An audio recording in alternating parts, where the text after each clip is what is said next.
Hey guys, it's Jeff, and positive news coming out of the Texas legislature today coming up.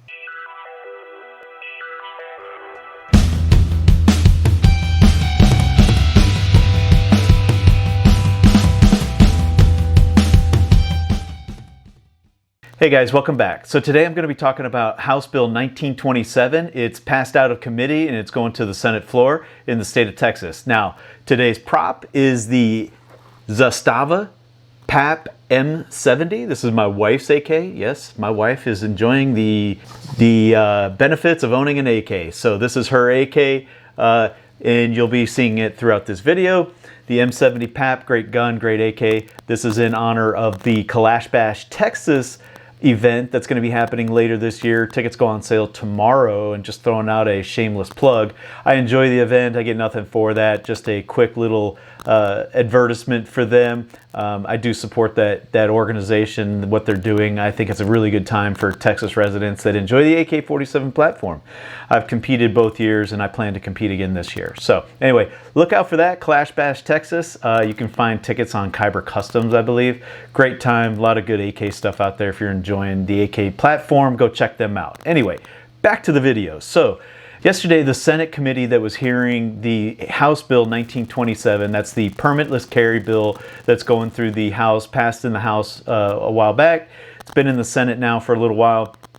And it's gotten a little attention in Texas because Lieutenant Governor Dan Patrick has said that there aren't the votes in the Texas Senate in order to get it passed. Now in Texas, you have 31 senators.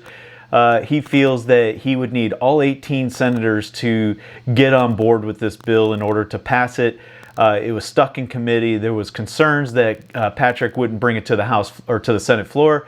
That has been alleviated. It passed in the Senate committee by a 5-2 vote yesterday, and it will go to the Senate floor for full vote. He still is expressing concerns that there's not going to be the votes in the Senate to pass it. He is encouraging all Republican senators to push for this legislation, to pass this and support this legislation. So if you haven't yet contacted your senator, then I highly encourage you to do so. I have a link in the description below. So I just want to kind of talk through some of the items that were brought to the attention and share them with you folks. So I've already mentioned that he doesn't feel like there are the votes, but we have a Senate majority in the Senate. Republicans do, I should say. And all 18 senators in the Republican side of the Senate need to support this bill in order to get it passed. Governor Abbott already said he would pass it if it came to his desk, so let's get behind this. Governor Abbott's been a great supporter of Second Amendment over his 2 terms in office, and I look forward to seeing this pass. Now, the police chiefs and police unions have come out against this bill.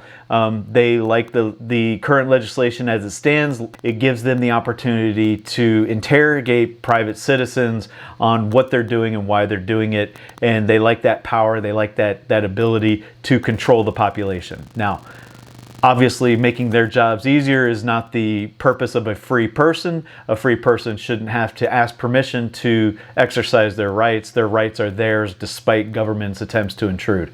So that's my position on that. You know, I do support law enforcement to a degree. I think they provide a wall of civility between mob rule and the rule of law. And I prefer the rule of law, but the rule of law isn't clean, it's messy, and it requires everybody to be involved and work for it to maintain it. So I don't want to make police jobs any easier. There's a lot of laws out there already that they can use to enforce. If a felon is in possession of a firearm, that's already a felony. Felony possession of a firearm by a convicted felon is already on the books. They don't need the ability to check your license to make sure you're a good guy with a gun. It's none of their business. If there's a reason to suspect you're committing a crime, then the crime itself should be enough evidence for them to open up an investigation for probable cause of that crime, not the mere presence of a firearm. So anyway, I don't want to get on a tangent on that. I don't support the police officers in that way. I don't support the police unions in that way. And there's reasons we have rights, and it's not to make cops' jobs easier.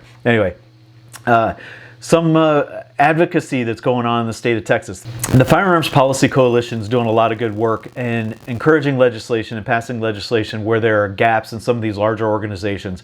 GOA and the NRA and some of these other groups, the state rifle associations and that sort of thing, are filing legislation or filing legal actions against unconstitutional infringements of our Second Amendment rights. And the Firearms Policy Coalition does do a good job of augmenting some of those resources for some of these other groups. So if you haven't donated to them, they're doing good work. Check them out. Firearms Policy Coalition has also teamed up with Sons of Liberty Gunworks. Sons of Liberty Gunworks is an AR-15 manufacturing company located in San Antonio, Texas.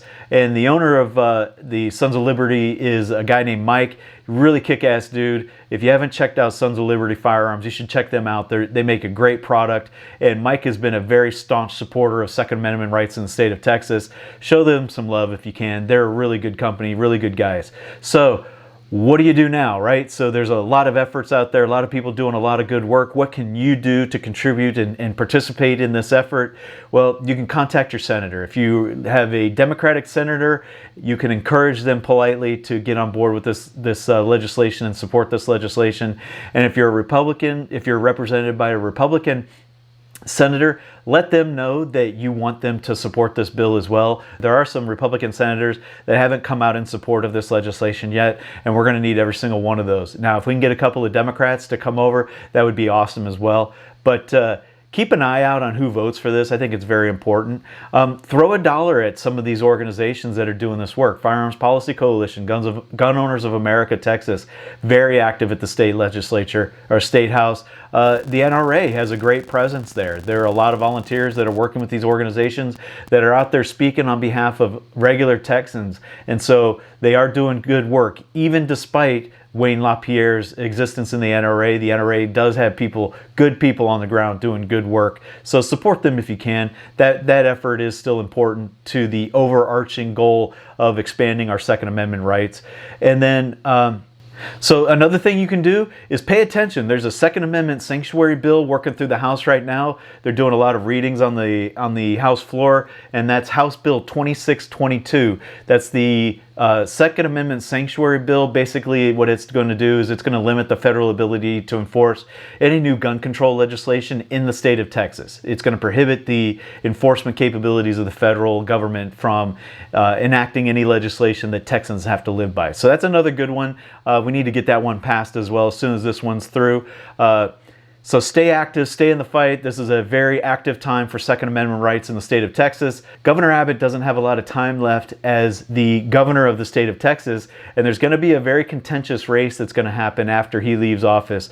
We've already seen a high-profile individual who's not a very strong supporter of our Second Amendment. In fact, he's actually kind of anti-Second Amendment, who does a lot of work in Hollywood. You probably know who I'm talking about. All right. So Governor Abbott's term ends in 2023, so this is probably the last legislative session that will have Governor Abbott and his ability to sign legislation into office. So what we do now is going to really impact Texas for a while to come. So let's get active, let's stay motivated, let's contact these representatives, let them know that you support the Second Amendment, let them know that you're watching, and if they don't support the Second Amendment, you'll try to vote them out in the next election. Anyway, that's all I got for this one, guys. If you like this video, please give me a thumbs up. If you haven't subscribed yet, please consider a subscription. Subscriptions really motivate me to keep making this kind of content for y'all. It's a lot of time, a lot of effort, a lot of energy. So if you could throw me some love, I would appreciate that. Thumbs up, subscription, and check me out on my other social media platforms. You know, if YouTube ever gets a wild hair up their ass in the future to start cracking down on this kind of content, I want to be able to stay in contact with you folks. So follow me on all my other social media platforms. Links will be in the description below. And until next time, I'll see you later. Take care, stay safe, stay vigilant, stay active, and I'll see you next time. Bye-bye.